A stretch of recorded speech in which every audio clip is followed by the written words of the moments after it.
Hello बच्चों।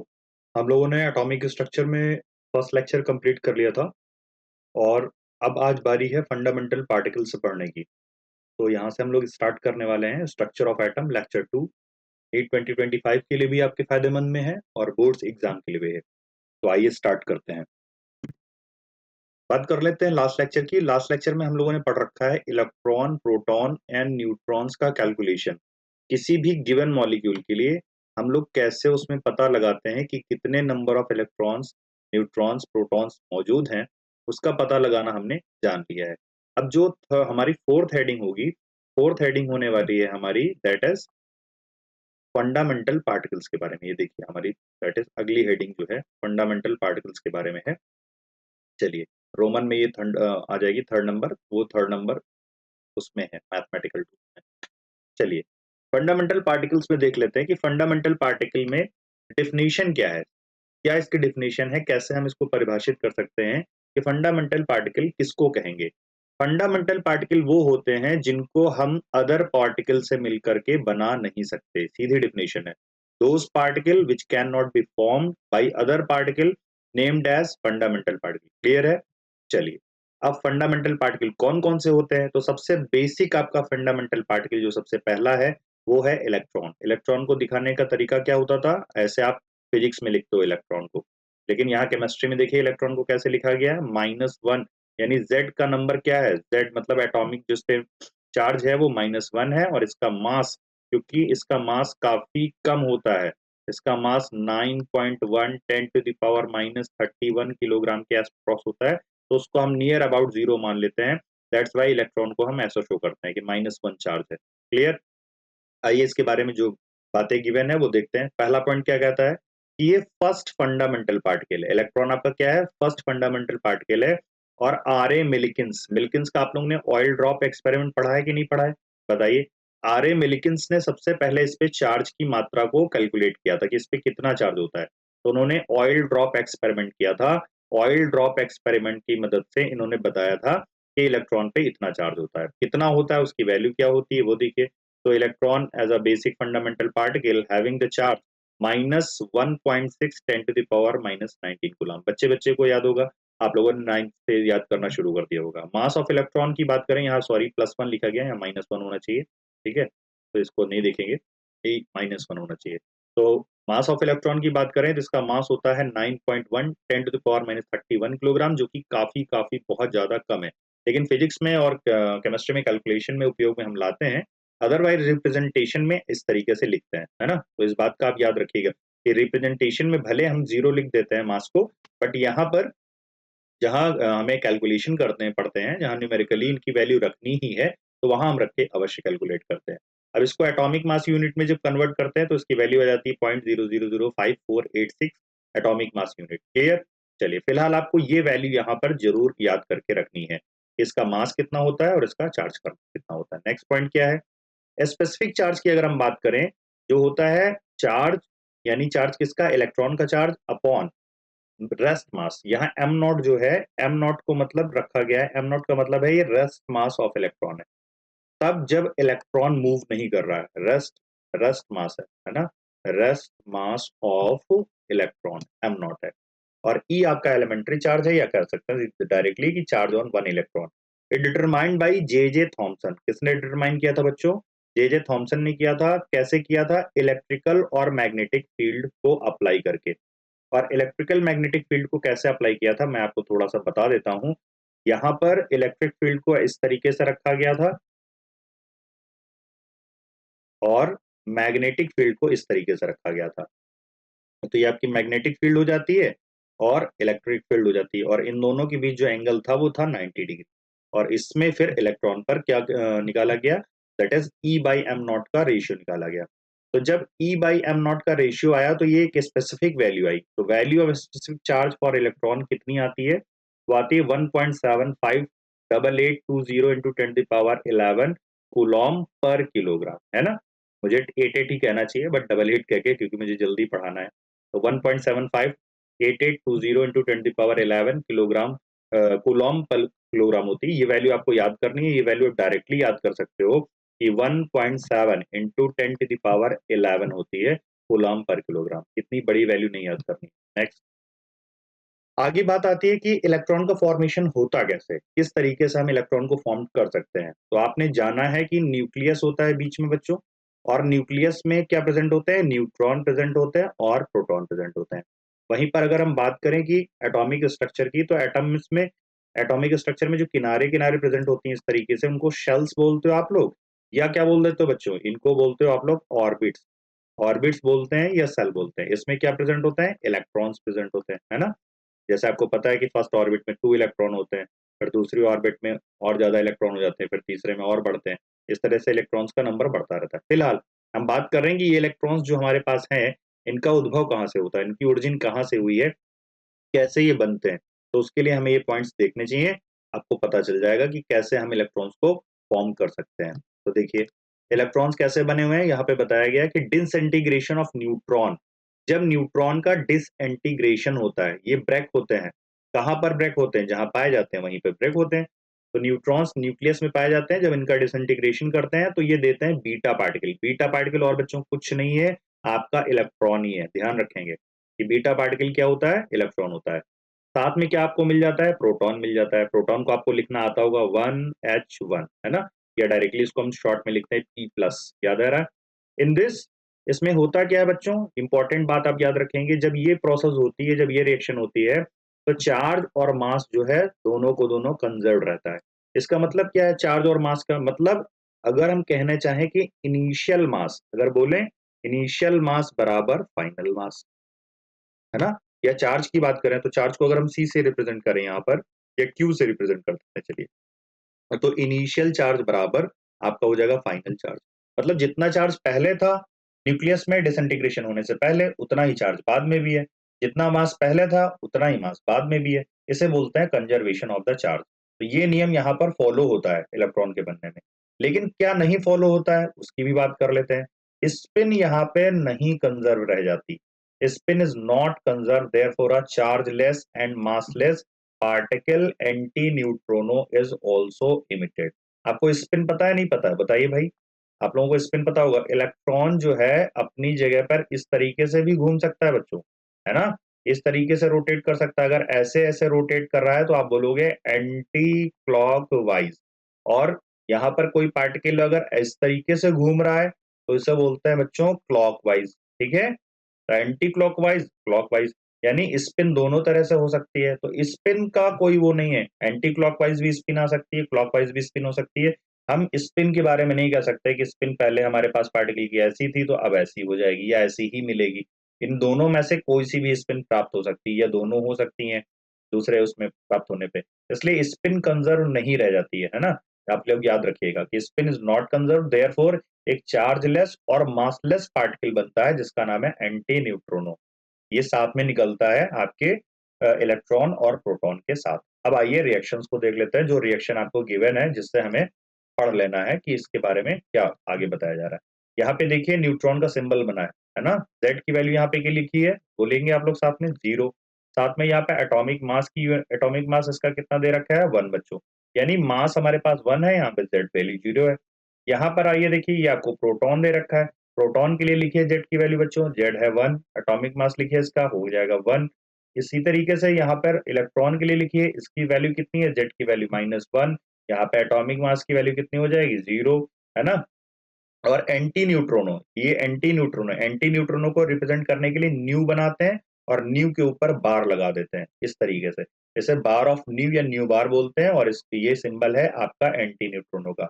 Charge less होता है, मास लेस होता है, इसलिए हम इसके बारे में ज्यादा नहीं देखते। अब आइए, मैं कॉन्सेप्ट ये जो आपको पढ़ाया गया कि यहाँ मास कंजर्वेशन और चार्ज का कंजर्वेशन हुआ, उसे हम प्रूव कर लेते हैं इस रिएक्शन के लिए। तो रिएक्शन होने से पहले हम देखेंगे यहाँ पर चार्ज कितना था। पहले हम Z की वैल्यू जोड़ेंगे, तो जीरो, हमारे पास Z था 0। रिएक्शन होने के बाद क्या हुआ है, Z की वैल्यू हो गई है प्रोटॉन में +1, साथ में M ऐड करेंगे। साथ में Z की वैल्यू हो गई है बीटा पार्टिकल के लिए -1।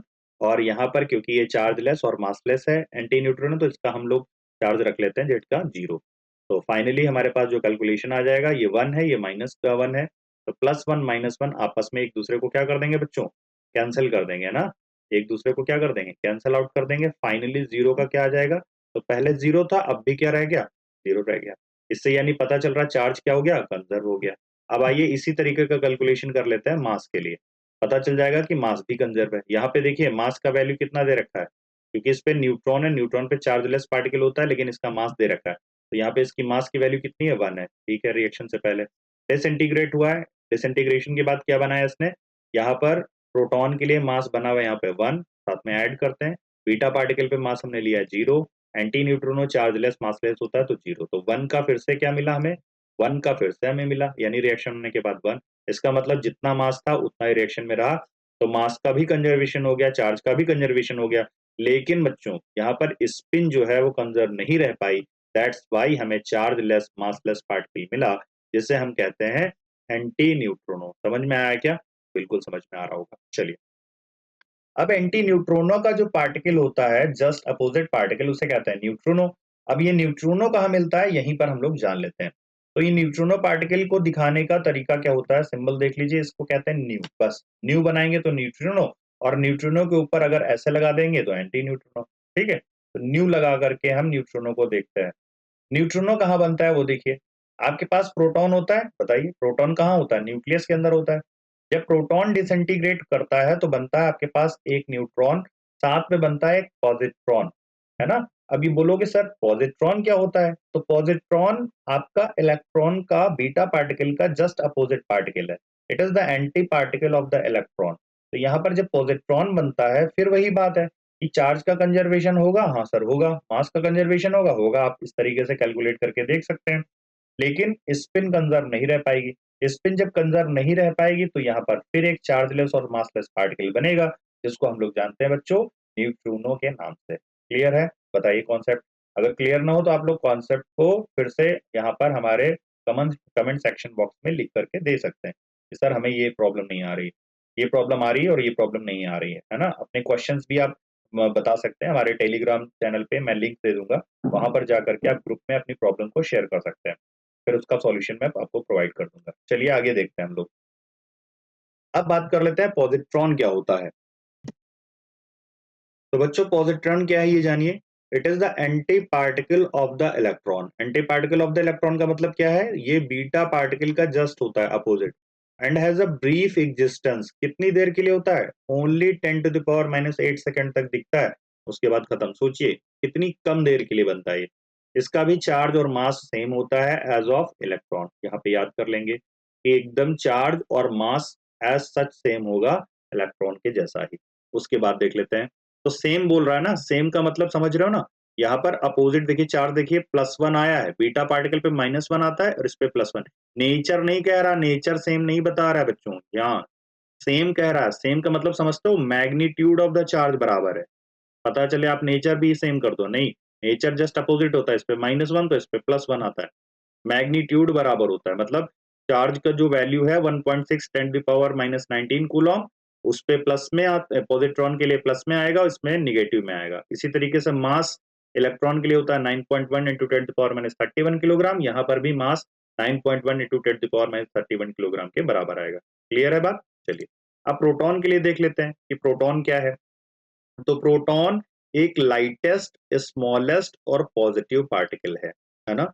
हमारा प्रोटॉन क्या है? लाइटेस्ट है, स्मॉलेस्ट है, पॉजिटिव चार्ज लिए हुए हैं। इसको रिप्रेजेंटेशन करने का तरीका क्या रहता है? स्मॉल p बनाते हैं, प्लस से लिखते हैं। इस पे चार्ज कितना होता है? इस पे charge just equal to magnitude of the electron के बराबर होता है, बस नेचर अपोजिट होता है। तो यहाँ पर क्या हो गया? दैट इज प्लस हो गया, है ना? यहाँ पे प्लस हो गया। अच्छा ये बताइए, कोई बता सकता है यहाँ पर कि जब ये हम चार्ज इक्वल टू कह रहे हैं और अभी भी यहाँ पर हमने बताया कि चार्ज का मैग्नीट्यूड इक्वल इलेक्ट्रॉन के लिए, तो हम प्रोटॉन को ही एंटी पार्टिकल क्यों नहीं बोल देते हैं इलेक्ट्रॉन के लिए? इसका कोई क्वेश्चन कर सकता है? चलिए कमेंट बॉक्स में बताइएगा, फिर मैं रीजन बताऊंगा कि हम प्रोटॉन को एंटी पार्टिकल क्यों नहीं बोल सकते इलेक्ट्रॉन के लिए। क्वेश्चन समझ में आ रहा है आप लोगों को? देखिए यहाँ पे मैंने क्या बताया कि चार्ज और मास सेम होता है इलेक्ट्रॉन का। यहाँ पर भी कह रहा है कि चार्ज देखिए 1.6 10⁻⁻19 कूलॉम है।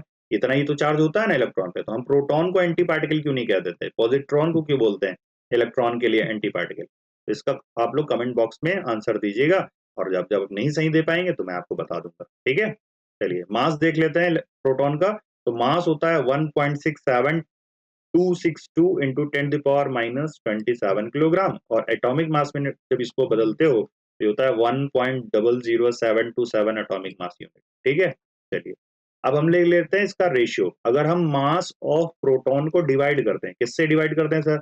मास ऑफ इलेक्ट्रॉन से डिवाइड करते हैं, तो ये जो वैल्यू आती है बच्चों, आप करके देख लेना, ये आती है 1836 के बराबर, है ना। अब कहोगे सर यूनिट तो है नहीं, क्योंकि ये आपस में मास है ना, मासेस मासेस हैं, तो यूनिट कट जाएगी, तो यहाँ पे यूनिट नहीं रहेगी। क्लियर है? तो 1836 टाइम, यानी इसका मतलब हुआ मास ऑफ प्रोटॉन जो होता है 1836, और मास ऑफ इलेक्ट्रॉन को उधर ले जाओ तो हो जाएगा मास ऑफ इलेक्ट्रॉन। यानी मास ऑफ इलेक्ट्रॉन को आप जब इतने टाइम 1836 टाइम करोगे तो प्राप्त करोगे मास ऑफ प्रोटॉन, जो कि काफी ज्यादा है ना। इसीलिए जो है आपका न्यूक्लियस जो है हैवी होता है, उसकी डेंसिटी ज्यादा होती है, क्योंकि उसका मास काफी ज्यादा है। इसीलिए यहाँ पर मास, तो मास अधिकतर जो न्यूक्लियस का है वो किसके कारण है? Due to the presence of proton. Clear?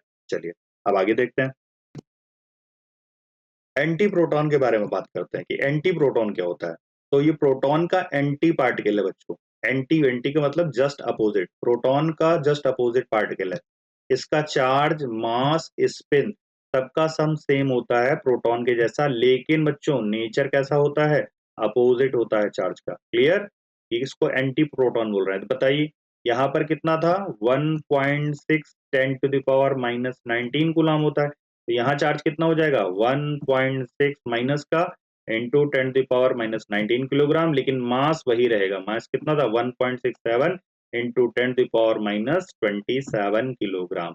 ठीक, तो मास और चार्ज जरा दोनों को देखिएगा। अगर आप केवल एक चीज देखोगे चार्ज को, तो लेकर के बहुत परेशान हो जाओगे कि यार ये क्या हो रहा है, कई जगह पर चार्ज एक जैसा आ रहा है, तो हम इसको एक दूसरे का एंटी कैसे देख रहे हैं? तो इसके लिए आप कंपैरेटिव स्टडी करिए, मास की भी देखिए, चार्ज की भी देखिए, स्पिन को भी देखिए, तब आप जाकर के इन पार्टिकल्स को ठीक से समझ पाएंगे। फिलहाल कई बार आप जब पढ़ेंगे तो वैसे आप लोग को याद हो जाएगा, इतना मुश्किल कॉन्सेप्ट नहीं है। तो ये वाला पार्टिकल हो गया। अब अगला है न्यूट्रॉन। न्यूट्रॉन को रिप्रेजेंटेशन करने का तरीका क्या होता है? न्यूट्रॉन को रिप्रेजेंट इस तरीके से करते हैं, यहाँ पे ये चार्जलेस पार्टिकल होता है, क्योंकि इसका z कितना होता है? Equals to 0। Therefore it can not be deflected in magnetic और electric field. Magnetic electric field में वही डिफ्लेक्ट कर सकता है पार्टिकल बच्चों जिसका z का कुछ वैल्यू होगा। z का कुछ वैल्यू होगा, अगर z का वैल्यू कुछ नहीं है तो वो मैग्नेटिक अथवा तो इलेक्ट्रिक फील्ड में डिफ्लेक्ट नहीं कर सकता। इसका मतलब सीधा कॉन्सेप्ट हुआ, चार्जलेस कोई भी पार्टिकल होगा तो डिफ्लेक्ट नहीं करेगा। आपके लेवल पे क्वेश्चन बन सकता है 11th वालों के लिए कि the which of the particle can not be deflected into the magnetic और द इलेक्ट्रिक फील्ड। चार ऑप्शन मिल जाएंगे, positron, beta particle, proton, anti proton, इस तरीके से। तो उसमें आंसर कोई भी नहीं होगा। आंसर क्या राइट है आपका? न्यूट्रॉन हो जाएगा। चार्ज देखिए इसका 0 होता है, इसका मास प्रोटॉन के मास के लगभग बराबर होता है 1.67 10⁻⁻27 किलोग्राम। इसको ये मतलब ये हुआ कि प्रोटॉन के साथ हेल्प कर रहा है न्यूक्लियस को और भारी करवाने में, इसीलिए न्यूक्लियस की डेंसिटी और बढ़ती है। तो यहाँ पे इसका अगर हम लोग देखें इसका एटॉमिक मास यूनिट में कन्वर्ट करके, तो यह था 1.00867 एटॉमिक मास यूनिट के बराबर आ जाता है। ठीक है, ये वैल्यू आपको बहुत ज्यादा नहीं ध्यान रखनी, ये लेकिन याद रखना है। अनस्टेबल पार्टिकल होता है ये न्यूट्रॉन जो है, अनस्टेबल पार्टिकल। अभी आपने देखा था कि जो न्यूट्रॉन था डिसइंटीग्रेट हुआ था, क्या बोलो जल्दी? न्यूट्रॉन कैसे डिसइंटीग्रेट हुआ था बोलो? यहाँ पे प्रोटॉन बना था सर, बना था। यहाँ पे बीटा पार्टिकल बना था सर, बना था। और यहाँ पे एंटी न्यूट्रॉन बना था, बना था।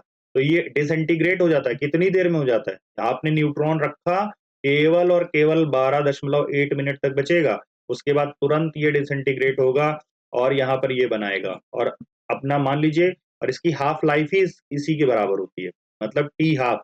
टी हाफ का मतलब समझ रहे हो? अगर आपने पहले 50 ग्राम न्यूट्रॉन ले रखे हैं, तो 12.8 यानी 12.8 मिनट्स बाद इसकी जो मात्रा रह जाएगी वो 25 ग्राम रह जाएगी। फिर आगे 12.8 मिनट बाद घट करके ये केवल 12.5 ग्राम ही बचेगा। फिर आगे समय गुजारोगे तो 6.25 ग्राम ही बचेगा। इस तरीके से जैसे जैसे समय आगे बीतता जाएगा ये अपनी मात्रा का आधा होता चला जाएगा। मतलब 12.8 मिनट पे अपनी ओरिजिनल वैल्यू का हाफ हो जाएगा। इसी को बोलते हैं half life, that is T half. तो टी हाफ आप याद कर लीजिए, न्यूट्रॉन के लिए टी हाफ होता है 12.8 minute. Clear? It decay rapidly into the proton and the electron. Electron को ही हम लोग क्या कहते हैं बच्चों? बीटा पार्टिकल कहते हैं। समझ में आ रहा है? सब समझ में आ रहा होगा। चलिए नेक्स्ट चलते हैं एंटी न्यूट्रॉन पे। एंटी न्यूट्रॉन को देखिए, एंटी न्यूट्रॉन को दिखाने का तरीका होता है न्यूट्रॉन बनाओ और न्यूट्रॉन के ऊपर एंटी लगा दो, है ना? सीधा कॉन्सेप्ट है, 0 एंड 1 और इसके ऊपर ऐसे लगाओ, तो ये आपका कहलाता है एंटी न्यूट्रॉन। एंटी पार्टिकल ये होता है न्यूट्रॉन का, है ना? इस पे जो चार्ज होता है, मास होता है, वो सेम एज़ होता है न्यूट्रॉन, लेकिन ये बिहेव करता है एज़ सच एंटी न्यूट्रॉन का। तो मैग्नेटिक मोमेंट, अब इसको पहचाने कैसे? कैसे पता करते हैं? क्योंकि न्यूट्रॉन पे तो सर ने आपने कहा कि चार्ज ही नहीं होता है, तो अपोजिट चार्ज की कोई बात ही नहीं कर सकते इसमें। मास का भी मास सेम होता है, तो यहाँ पे चार्ज सेम मास सेम, इसका मतलब z इसको 0 होगा और मास इक्वल टू 1 होगा, बराबर हो जाएगा, है ना? यानी रिप्रेजेंटेशन तो वही है, 0 एंड 1, बस इसके ऊपर बार लगा दे रहे हैं। तो ये, अब इसको पहचानने का तरीका क्या है? पहचानने का ये तरीका है कि इसका मैग्नेटिक मोमेंट चेक करिए। मैग्नेटिक मोमेंट आप लोग पढ़ते हैं अपनी यूनिट में, मैग्नेटिक फील्ड में, है ना बच्चों? जो मैग्नेटिज्म है, आपकी पूरी यूनिट अर्थ मैग्नेटिज्म और मैग्नेटिज्म, उसमें जो फर्स्ट चैप्टर है उसमें मैग्नेटिक मूवमेंट से ही आप शुरुआत कर दो, तो मैग्नेटिक मूवमेंट को आप जाकर के वहां चेक करिएगा, पढ़ लीजिएगा उसकी डेफिनेशन। फिलहाल हम यहाँ पर आते हैं कि मैग्नेटिक मूवमेंट जो होता है अपोजिट डायरेक्शन में चला जाता है, अपोजिट इन द डायरेक्शन, जब कब हम एंटी न्यूट्रॉन को रोटेट करते हैं वन डायरेक्शन में। अब देखिए, हमने यहाँ पे एंटी न्यूट्रॉन ले रखे हैं, एंटी न्यूट्रॉन को क्या किया हमने, एक ही डायरेक्शन में रोटेट किया। अब एक डायरेक्शन कौन सा है बोलो? ऐसे घड़ी घूमती है, तो ये कौन सी डायरेक्शन हुई? क्लॉकवाइज हुई कि नहीं हुई? क्लॉकवाइज ये भी घूम रहा है और क्लॉकवाइज ये भी घूम रहा है।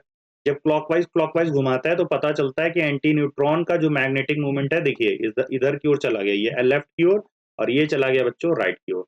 यही इसकी स्पेसिफिसिटी है, इससे पता चल जाता है कि एंटी न्यूट्रॉन पार्टिकल है। क्लियर है कॉन्सेप्ट? बोलिए जल्दी।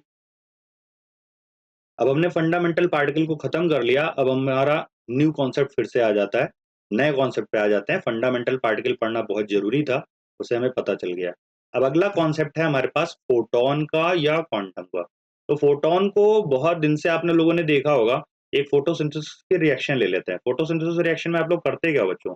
आप लोग करते ये कि 6 CO2 लेते हो, है ना? बोलो जल्दी। यहाँ पे 6 CO2 लेते हो, साथ में वाटर ले लेते हो, और वाटर लेने के साथ यहाँ पे लगाते हो ऐसे एच न्यू लिखते होगे, और यहाँ पे लिखते होगे क्लोरोफिल, और यहाँ फिर बना देते होगे C6H12O6 6O2, है ना? सॉरी, यहाँ पे 12 वाटर लिखा नहीं। तो ये देखिए आपने बना लिया, लेकिन कभी क्या बायोलॉजी में आप लोगों ने पूछा ये एच न्यू होता क्या? What is H new? तो आप लोगों को पता हो शायद कि आपका जो क्लोरोफिल होता है, क्लोरोफिल ए, वो एब्जॉर्प्शन रखता है, एब्जॉर्ब करता है, किसको एब्जॉर्ब करता है? फोटॉन्स की एनर्जी को एब्जॉर्ब करता है। उस फोटॉन की एनर्जी को ही हम लोग एच न्यू से लिखते हैं, h into nu, where the h is the flying constant, nu is the frequency. देखिए मैंने बायोलॉजी से भी इसको लिंक करने की कोशिश की है। आइए देखते हैं फोटॉन वास्तव में क्या होते हैं। आपको पता है क्या कि लाइट जो होती है, लाइट डायरेक्टली हमको दिखती भले ऐसे है, लेकिन वास्तव में अगर लाइट को देखें तो लाइट इस तरीके से नहीं है। लाइट अपने आप में ही बहुत सारे पैकेट्स का बंडल है, और जो पैकेट्स का बंडल है, वो जो बंडल किससे मिलकर के बना है? वो जो पैकेट का बंडल पूरा बना हुआ है, वो बना हुआ है बच्चों फोटॉन से। किससे बना है? जल्दी बोलो। फोटॉन से। तो जो सूर्य से प्रकाश आ रहा है, रॉड से प्रकाश आ रहा है, बल्ब से प्रकाश आ रहा है, उसमें क्या भरे पड़े हुए हैं हमारे पास? फोटॉन्स भरे पड़े हुए हैं। और हर उस फोटॉन्स की एनर्जी किसके बराबर होती है? h इंटू न्यू के बराबर होती है। Where the nu is a frequency, nu की वैल्यू होती है c upon lambda, that is where the c equals to speed of the light upon lambda हो जाता है वेवलेंथ। अभी हम कॉन्सेप्ट को पढ़ेंगे, चलिए देखते हैं जरा इसके डेफिनेशन के बारे में, आइंस्टीन ने इस पे क्या काम किया था। तो अकॉर्डिंग टू आइंस्टीन, अगर हम आइंस्टीन की बात माने, तो जो लाइट है, लाइट और कुछ नहीं है बच्चों, हमने क्या बताया? स्ट्रीम है। स्ट्रीम मतलब बंडल है पार्टिकल का, और ये जो बंडल ऑफ पार्टिकल्स होते हैं इनको देते हैं फोटोन, या इनको बोलो क्वांटम, है ना?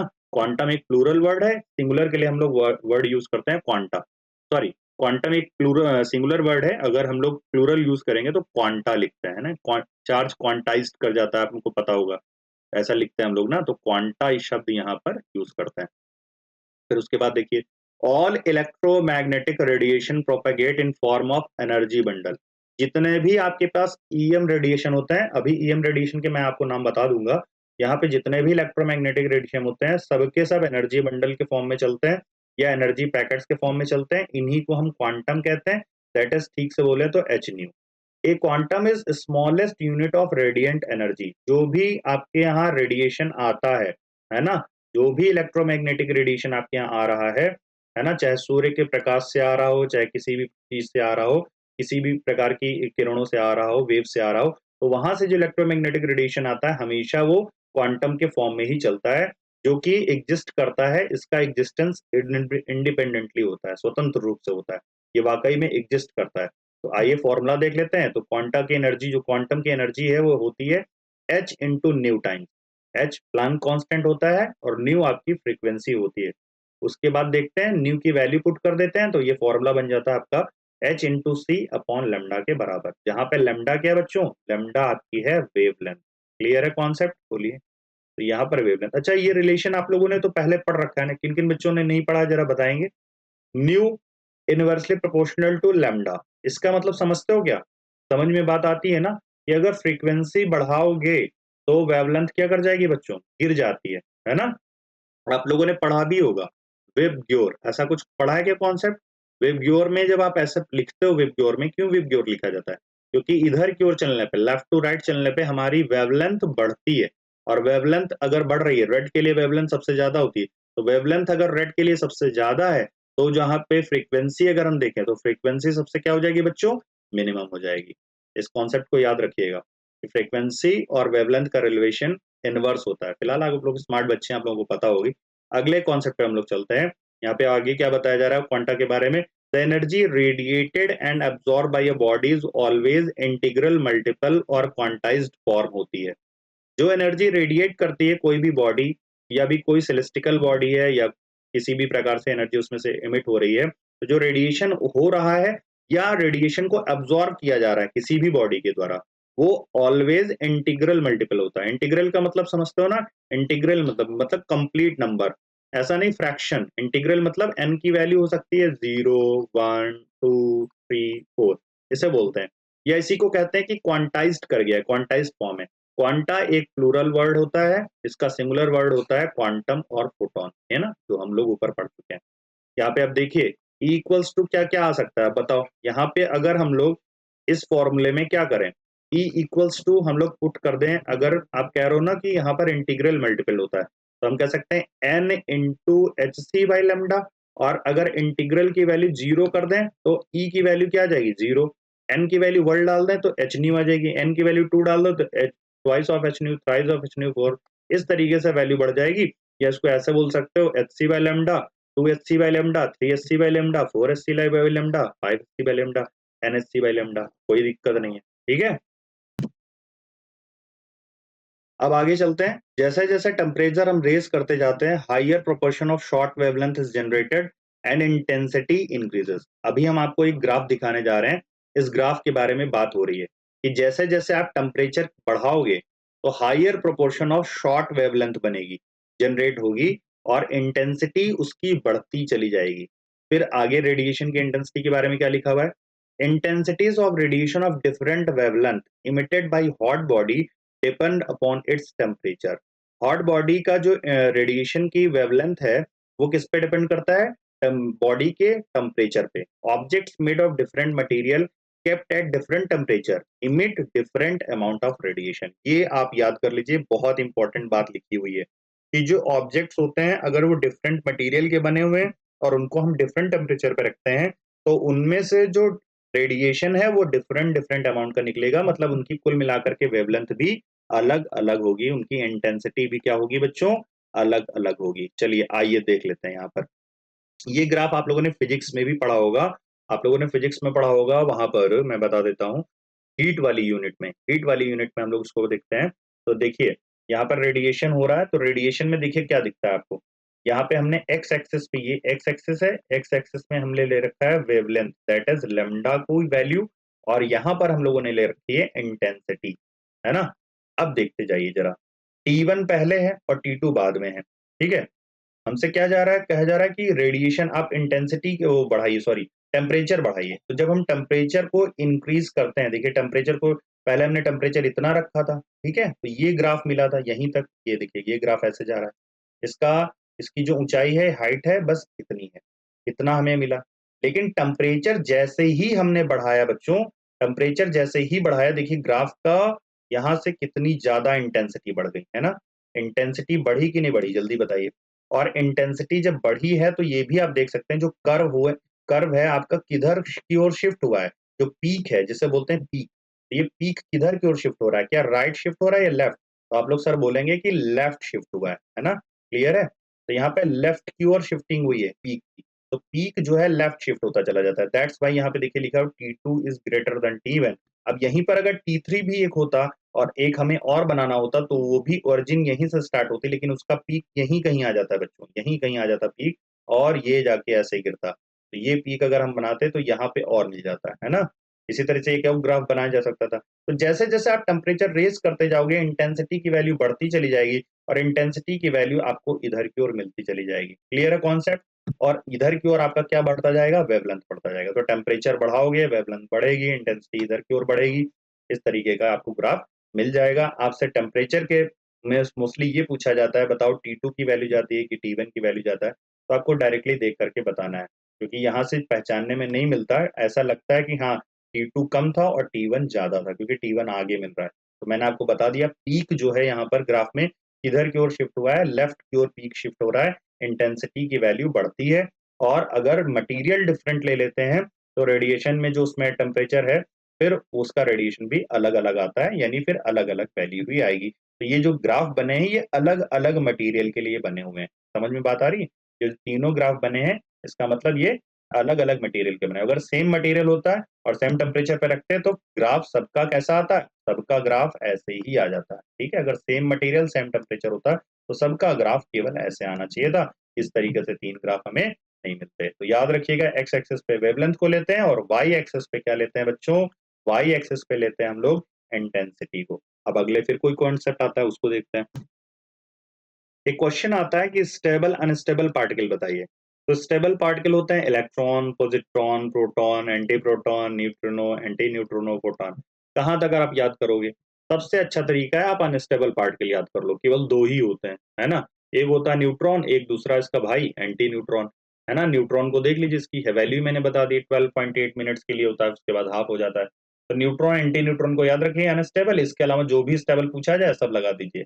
तो इसको याद कर लीजिए, अपने आप स्टेबल याद हो जाएंगे। तो स्टेबल आपको याद नहीं करने, अनस्टेबल याद कर लीजिए, बाकी जो बच जाए सबको सब उठा करके डाल दीजिएगा स्टेबल पार्टिकल में। आपका एक क्वेश्चन तैयार हो गया, 4 मार्क्स हमने आपके बना दिए, 4 मार्क्स सीधे आपको मिल जाएंगे। चलिए, अगर ये क्वेश्चन आया तो अब इसके बाद बात आती है इलेक्ट्रोमैग्नेटिक रेडिएशन की। What is electromagnetic radiation? ये कौन सी बला है भाई? EMR क्या होता है, यानी, है ना? इलेक्ट्रोमैग्नेटिक रेडिएशन शॉर्ट में बोलते हैं। Increasing order of frequency and energy but decreasing order of wavelength of electromagnetic radiation. यहाँ पर आपको सिखाया जा रहा है कि हम जो वेव्स हैं, डिफरेंट वेव अगर उनके ले रहे हैं तो क्या होगा। तो डिफरेंट वेव का जब हम ऑर्डर लिखते हैं तो हमें ऑर्डर क्या मिलता है? Increasing order of the frequency, frequency का ऑर्डर बढ़ता है, वाइल द वेवलेंथ का ऑर्डर यहाँ पर घटता है। तो उस वेव में इस तरीके से लिखी गई है। तो आप याद रखिएगा कि यहाँ पर क्या हो रहा है? फ्रीक्वेंसी का ऑर्डर बढ़ रहा है, तो हम फ्रीक्वेंसी को ले लेते हैं, फ्रीक्वेंसी लिखते हैं न्यू, तो न्यू को ऑर्डर जनरेट करते हैं। तो लॉन्ग रेडियो वेव्स, उसके बाद फ्रीक्वेंसी किसकी ज्यादा होगी? रेडियो वेव्स की, उसमें भी एएम की ज्यादा होगी एफएम से, एफएम की ज्यादा होगी एएम से। उसके बाद फिर टेलीविजन वेव्स, उनके बाद फ्रीक्वेंसी ज्यादा होगी माइक्रोवेव, फिर इंफ्रारेड वेव्स, फिर विजुअल की, फिर अल्ट्रावायलेट की, फिर उससे ज्यादा एक्सरेज की, फिर गामा रेज की, है ना? तो ये आपको फ्रीक्वेंसी के लिए ऑर्डर याद करना है। अब इसका ऑर्डर आप उलट देना, सीधे आपको वेवलेंथ का ऑर्डर मिल जाएगा, क्योंकि मैंने पहले ही सिखा दिया है कि जो फ्रीक्वेंसी होती है वो वेवलेंथ के जस्ट अपोजिट होती है। अगर आप वेवलेंथ का ऑर्डर लिखोगे तो किधर से बनेगा? बोलो जल्दी, इधर से बनेगा। गामा रेस का सबसे कम हो जाएगा, एक्स रेस का वेवलेंथ सबसे ज्यादा, अल्ट्रावायलेट का उससे ज्यादा, विजिबल का उससे ज्यादा, इंफ्रारेड का और ज्यादा, माइक्रोवेव का और ज्यादा, टेलीविजन का और ज्यादा, फिर एफएम का ज्यादा, रेडियो वेव का और ज्यादा, और लॉन्ग रेडियो वेव का सबसे ज्यादा वेवलेंथ आ जाएगा। क्लियर कॉन्सेप्ट है? चलिए, उसके बाद नेक्स्ट आता है टेलीविजन की जो पिक्चर ट्यूब होती है बेसिकली किसकी बनी हुई होती है? ये पुराना क्वेश्चन है, एमयू वगैरह में आया है एक बार। तो टेलीविजन की पिक्चर ट्यूब बेसिकली कैथोड की बनी होती है, कैथोड रे ट्यूब होती है, इसीलिए उसमें फ्लोरेसेंस होता है। आज के टेलीविजन की मैं बात नहीं कर रहा हूँ, जो आपके पास पहले बड़े बड़े टेलीविजन ऐसे हुआ करते थे, जिनकी बॉडी काफी ज्यादा चौड़ी होती थी, इस तरीके से काफी ज्यादा निकले, तो इसमें पिक्चर ट्यूब लगती थी। ये पिक्चर ट्यूब और कुछ नहीं होती थी बच्चों, ये कैथोड रे ट्यूब होती थी। इसलिए जब हम इस टीवी को ऑफ कर देते थे तो यहाँ पर हमें कुछ हल्की हल्की ऑफ होने के बाद थोड़ी देर के लिए चमक दिखती थी, या यहाँ पर आप अपने हाथ को ले जाते थे तो आपके जो छोटे छोटे हेयर्स हैं हाथ पे, वो चिट चिट चिट चिट इसके साथ संपर्क में आने पे होते थे, क्योंकि इस पे निगेटिवली चार्ज होता था कैथोड रे ट्यूब की वजह से। तो तो यहाँ पे फ्लोरेसेंस दिखता था, क्लियर है। ऐसा ही फ्लोरेसेंस आपको कभी क्या दिखता है, आपने कभी ऐसा देखा है ट्रांसफर ऑफ चार्ज होने की वजह से? ट्रांसफर ऑफ चार्ज का आपने कहाँ पे देखा है, एग्जाम्पल बताइएगा। ब्लैंकेट में देखा है कभी? आपने ब्लैंकेट में प्रकाश होते हुए देखा है कभी? जब आपके हाथ पैर उसमें टकराते हैं, रगड़ते हैं, तो आप देखिएगा ब्लैंकेट में आपको चिट-चिट की आवाज आती होगी कभी, है ना? तो ये फ्लोरेसेंस का एग्जाम्पल हो गया। अब आगे चलते हैं आइसोटोप्स और आइसोबार्स की बात। आइसोटोप्स क्या होता है बच्चों? आइसोटोप्स वो होते हैं जिनका सेम एटॉमिक नंबर होता है, मतलब Z की वैल्यू सबके लिए एक जैसी आएगी, सेम होगा। Z सबका एक सेम होगा, लेकिन मास नंबर डिफरेंट होगा, and they are produced by release of 1 alpha particle और 2 बीटा पार्टिकल। और ये कब बनते हैं? ये तब बनते हैं जब एक अल्फा पार्टिकल निकलता है और 2 बीटा पार्टिकल निकलते हैं, आप ये याद रखिएगा। चलिए जरा देख लेते हैं, जैसे आपके पास एक X है और एक दूसरा है आपके पास Y, है ना? हमने क्या कहा, एक x है और y है। यहाँ पे x के लिए हम एटॉमिक नंबर लिख रहे हैं z, इसके लिए भी लिख रहे हैं z, x के लिए एटॉमिक मास को लिख रहे हैं a और यहाँ पर भी लिख रहे हैं a। अब हमसे क्या कहा जा रहा है, कह रहा है having the same atomic number, यानी z की वैल्यू अगर मैंने यहाँ लिखी है 2, तो यहाँ भी z की वैल्यू क्या आ जाएगी 2, ठीक है ना? But different mass number. लेकिन अगर यहाँ एटॉमिक मास की वैल्यू लिखी है 4, तो यहाँ पे मैं लिख सकता हूँ एटॉमिक मास की वैल्यू 5, है ना? तो ये अब जो x और y है, बोलो x और y को आपस में क्या बोल सकते हो आप लोग? सर कुछ नहीं, इनको हम बोलेंगे आइसोटोप। क्या बोलेंगे? आइसोटोप बोलेंगे।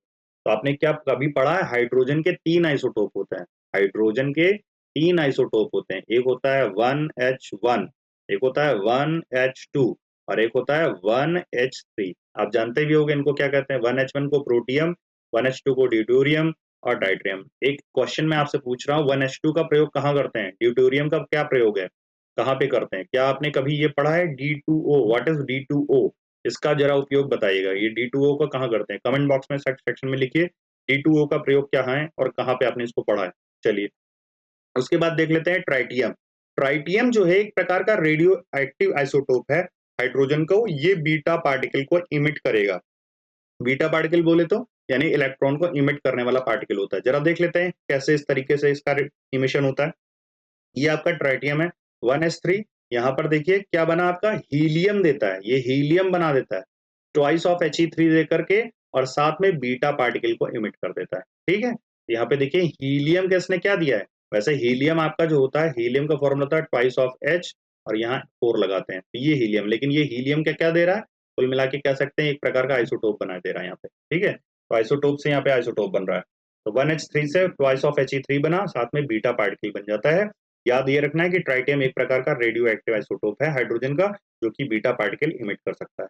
आगे फिर आइसोबार्स। आइसोबार्स क्या होते हैं उनके बारे में हमें पढ़ना है। आइसोबार्स का देख लीजिए, इनमें क्या होता है, मास नंबर तो सेम होता है और they are produced by release of beta particle. ये केवल बीटा पार्टिकल के इमिशन से बनते हैं। आइसोटोप्स बनते हैं अल्फा और बीटा दोनों के इमिट होने से, और ये रिलीज ऑफ केवल बीटा पार्टिकल होने से बन जाते हैं। तो वही फिर मैं फिर से एग्जांपल लेता हूँ, एक x लेता हूँ, एक y ले लेता हूँ, यहाँ पर फिर लिखता हूँ z, यहाँ पे लिखता हूँ a, यहाँ पर फिर लिखता हूँ z, यहाँ पे लिखता हूँ a। अब यहाँ z की वैल्यू आपने 1 ले ली है, यहाँ z की वैल्यू आपने 2 ले ली है, लेकिन एटॉमिक मास की वैल्यू यहाँ पे सेम है, 4 है, यहाँ पर भी बच्चों 4 है। सॉरी नीचे चला गया, कर लिया। यहाँ पर भी हम 4 वैल्यू ले आते हैं। अब देखिए इनका एटॉमिक मास सेम हो रहा है क्या, 4 4 दिख रहा है। अब बताओ x और y आपस में क्या हो सकते हैं, आइसोटोप की आइसोबार? सर बोलेंगे कि ये लोग आपस में क्या हैं, आइसोबार्स हैं। क्लियर है। चलिए, तो having the same mass number and they are produced by release of beta particle, यानी इसका मतलब a जो है आपका सेम होता है, एटॉमिक मास या मास नंबर बोलेंगे क्या होता है, सेम होता है। तो 1H3 या ट्वाइस ऑफ He3, हीलियम और ट्राइटियम आपस में कैसे हैं, आइसोबार्स हैं। चलिए उसके बाद देखते हैं आइसोटोन क्या होते हैं। What is isotone? आइसोटोन वो होते हैं जिनमें न्यूट्रॉन्स का नंबर सेम होता है बच्चों। फिर से बोलता हूँ, आइसोटोन वो होते हैं जिनमें न्यूट्रॉन का नंबर सेम होता है but different number of protons होते हैं, प्रोटॉन का नंबर डिफरेंट डिफरेंट होता है। चलिए जरा देख लेते हैं यहाँ पे, अभी पता चल जाएगा। 1H2 ये ड्यूटेरियम दिया हुआ है और टाइसोची3 ये आपको आइसोटोप दिया है आपका हीलियम का। दोनों में देखते हैं क्या न्यूट्रॉन का नंबर सेम है, पहले इसके लिए कैलकुलेट करते हैं, हो जाएगा 2 - 1 दैट इज 1, बिल्कुल ठीक है, एक न्यूट्रॉन है इसमें। इसमें भी देखते हैं कितने न्यूट्रॉन है, 3 माइनस 2, है ना, एटॉमिक मास माइनस जेड, ये पिछले लेक्चर पे मैंने पढ़ाया था न्यूट्रॉन का नंबर निकालना, याद करिए। एटॉमिक मास माइनस जेड करते हैं तो न्यूट्रॉन का नंबर मिल जाता है, 3 माइनस 2 करेंगे 1 आया। देखिए दोनों की वैल्यू बराबर है क्या, इधर भी 1 और इधर भी 1 है, तो 1s2 के लिए भी 1 आया और ट्वाइस He3 के लिए भी 1 ही आया। इसका मतलब यहाँ पर न्यूट्रॉन का नंबर सेम है, दे बोथ आर, आपस में क्या बोलेंगे इन्हें, आइसोटोन। ये आपस में आप एक दूसरे के क्या है, ये 1s2 2He3 का आइसोटोन है और ट्वाइस He3 1h2 का आइसोटोन कहलाएगा। क्लियर। चलिए इसके बाद एक स्पीसीज आती है, उसका नाम है आइसो इलेक्ट्रॉनिक, जैसा आप नाम से जान ही गए होंगे। आइसो इलेक्ट्रॉनिक का मतलब आइसो माने सेम और इलेक्ट्रॉन्स का मतलब number of the electron same. तो जिन स्पीसीज में आपको इलेक्ट्रॉन का नंबर सेम दिखता है उन्हें आइसो इलेक्ट्रॉनिक कहते हैं। जैसे आपका आया n-3, चलिए n-3 के लिए देख लेते हैं जल्दी से। तो n-3 नाइट्रोजन को कैसे लिखते हो बोलो, नाइट्रोजन को लिखते हैं सर 7, यहाँ लिखते हैं 14। जो जेड नंबर होता है वही प्रोटॉन होता है और वही इलेक्ट्रॉन होता है, इसका मतलब जेड हमारा आया 7, तो इलेक्ट्रॉन कितने हुए 7। लेकिन इस पे -3 लगा हुआ है, -3 का मतलब 3 इलेक्ट्रॉन और ज्यादा है, तो 7 इलेक्ट्रॉन तो थे ही, साथ में 3 इलेक्ट्रॉन और ऐड करते हैं तो 7 एंड 5 हो जाते हैं टोटल 10 इलेक्ट्रॉन। तो अभी हमें पता चला n-3 में 10 इलेक्ट्रॉन है। O-2 में भी देख लेते हैं कितने इलेक्ट्रॉन होंगे। तो ऑक्सीजन को कैसे लिखते हो बोलो, ऑक्सीजन होता है O8 और ये होता है 16, इसका मास नंबर होता है एटॉमिक नंबर 8। जेट की वैल्यू आपके पास आ रही है 8 इलेक्ट्रॉन के बराबर, तो 8 इलेक्ट्रॉन तो है ही, साथ में 2 माइनस लिखा है मतलब 2 इलेक्ट्रॉन और हैं, तो 8 electron plus 2 electron equals to 10 electron. अब देखिए यानी ये दोनों आपस में आइसो इलेक्ट्रॉनिक हो गए। अब फ्लोरीन का देखिए, फ्लोरीन को रिप्रेजेंटेशन करने का तरीका इसका जेड होता है 9, तो जेड होता है 9, इस पे एक माइनस लगा हुआ है तो 9 प्लस 1 ये भी 10 आ रहा है बच्चों। नियॉन, यहाँ पे नियॉन वैसे ही 10 होता है पूरा। सोडियम +1, सोडियम का होता है एटॉमिक नंबर बच्चों 11 और +1 लिख रहे हो, इसका मतलब है 11 और +1 का मतलब एक चार्ज निकल गया, एक इलेक्ट्रॉन माइनस हो गया, तो बचे आपके पास 10 इलेक्ट्रॉन। यहाँ पे देखिए मैग्नीशियम 12 होता है, 2 इलेक्ट्रॉन निकल गए 10 बचे। एल्युमिनियम 13 होता है, 3 इलेक्ट्रॉन निकल गए 10 बचे। तो ये आपस में सबके सब क्या कहलाएंगे बच्चों, आइसो इलेक्ट्रॉनिक कहलाएंगे। समझ में बात आ रही है। चलिए उसके बाद देखते हैं आइसोस्टर्स कौन होते हैं। आइसोस्टर्स वो होते हैं जिनके पास सेम नंबर ऑफ एटम्स होते हैं एंड इलेक्ट्रॉन्स का नंबर भी सेम होता है जब उनका स्ट्रक्चर सेम होता है। जैसे हम यहाँ पे अमोनियम का स्ट्रक्चर देखें और मीथेन का स्ट्रक्चर देखें तो लगभग लगभग एक जैसा ही बनता है। अमोनियम और मीथेन का स्ट्रक्चर एक जैसा ही बनता है। थोड़ा सा बना करके दिखाता हूँ, जैसे ये है ना आपके पास 3 हाइड्रोजन तो ऐसे लग जाते हैं और एक आपके ऊपर इस तरीके से हाइड्रोजन लग जाता है, ये मीथेन का स्ट्रक्चर है। तो नंबर ऑफ एटम्स देखिए बराबर है और इलेक्ट्रॉन्स का नंबर भी बराबर है। अब इलेक्ट्रॉन्स का नंबर देखने के लिए क्या करोगे, निकाल सकते हो ना, बताओ। पिछले लेक्चर पे बता चुका हूँ आपको, नहीं बताया हूँ। यहाँ पे मॉलिक्यूल्स के अंदर इलेक्ट्रॉन्स का नंबर निकालोगे। मीथेन के लिए चलो चेक करवाओ, तो मीथेन तो कार्बन के लिए कितना होगा इलेक्ट्रॉन 6 होगा, हाइड्रोजन के लिए कितना होगा 1 होगा, 6 और कितना हो गया टोटल बच्चों 7 हो गया ना 7। चलिए अब देखिए अमोनियम के लिए देखिए, नाइट्रोजन के लिए जेड अभी निकलवाए हैं 7 होता है, हाइड्रोजन के लिए जेड 1 होता है और यह देखिए क्या हुआ है +1 लिखा हुआ है। +1 का मतलब देखिए यहाँ +1 लिखा, +1 का मतलब यहाँ पर इलेक्ट्रॉन लूज हो गया, इलेक्ट्रॉन खर्च हो गया, तो -1 लगा दो, है ना, खत्म हो गया। तो ये देखिए +1 -1 आपस में कट जाएंगे, क्या बचेगा 7 बचा कि नहीं। तो यानी स्ट्रक्चर भी एक जैसा, स्ट्रक्चर भी ड्रॉ कर देता हूँ, कोई दिक्कत मुझे नहीं है। यहाँ पे H लगाइए, यहाँ H लगाइए, यहाँ H लगाइए, यहाँ H लगाइए और यहाँ पे प्लस लिख दीजिए, बस हो गया आपका स्ट्रक्चर ड्रॉ। तो सिमिलर स्ट्रक्चर हो गया, नंबर ऑफ एटम सेम हो गए, इलेक्ट्रॉन सेम हो गए, ऐसे को बोलते हैं आइसोस्टर। आई होप सो ये सेशन आपके लिए बहुत अच्छा रहेगा, आपको बहुत बेसिक नॉलेज मिलेगी और एटॉमिक स्ट्रक्चर में जो आपको प्रॉब्लम आ रही है एनसीईआरटी से उसको आपको कोप होने में मदद मिलेगी, आप उससे निकल सकते हैं। अगला जो टॉपिक हमारा क्लासिकल एटॉमिक मॉडल्स के बारे में है, स्पेक्ट्रम हम लोग पढ़ेंगे इसमें, जी मैन इफेक्ट और अगला अलग अलग इफेक्ट की बात करेंगे, एमिशन, रेडिएशन और उसके आधार पे अलग अलग जो सीरीज बनती हैं, कौन सीरीज, ब्रैकेट सीरीज, इन सब के बारे में भी बहुत सारा पढ़ना है और देन फिर हम लोग क्वेश्चन पे मूव हो जाएंगे। थैंक यू बच्चों, आप लोगों ने इतना सारा समय दिया, थैंक यू सो मच। पढ़ते रहिए, डॉक्टर बनिए, बहुत अच्छे डॉक्टर बनिए। Thank you.